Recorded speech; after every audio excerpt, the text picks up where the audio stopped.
Hello everyone, কেমন আছো সবাই? তো অশোকনগরে সবাই জানো জগদ্ধাত্রী পুজো অনেক বড় করে হয়। এবার না আমি আসতেও পারিনি আর যেতেও পারিনি। তো সেই জন্য পুজো শেষ হয়ে যাওয়া গেছে, তার পরের দিনই চলে এসেছিলাম আমি আর বান্ধবীকে নিয়ে গেছিলাম ভাঙা মেলা দেখতে। তো ভাঙা মেলায় গেলেই মেয়েদের জানো একটু কেনাকাটার দিকে নজরটা বেশিই যায়। তো যাই হোক, কেনাকাটা করে নিলাম, কিছু কিছু বান্ধবী ক্লিপ কিনে দিল, ক্লিপ কিনলাম এবং ও অনেক কিছু দেখছিল ঘরে। তো তারপর পুরো মেলাটা ঘুরে আরেকটা জিনিসের নজর খুব যায়, সেটা হলো ফুচকা। আর আমার থেকে বেশি আমার বান্ধবীর নজর যায়, কারণ ও খেতে খুব ভালোবাসে। তো যাই হোক, ওর জন্য ফুচকাটা খেয়ে নিলাম। আর ফুচকা খাওয়ার পর আমরা না বাইরে বেরিয়ে চলে আসি মেলার থেকে। তো বেরোনোর সময় দেখছি এই যে ঠাকুর ভাসানের জন্য যাচ্ছে। তো এমনিতে দর্শন করতে পারলাম না, তো আজকে ভাসানের ঠাকুরই দেখে নিলাম।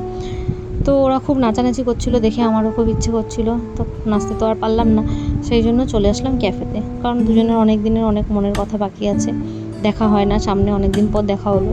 তো ক্যাফেতে চলে গেছিলাম। ক্যাফের অ্যাম্বিয়েন্সটা না খুব সুন্দর। তো এই ক্যাফেতে তো আর শুধু শুধু বসে থাকতে দেবে না, তাই জন্য অর্ডার করেছিলাম এই ফ্রেঞ্চ ফ্রাই নামক আলু ভাজাটা।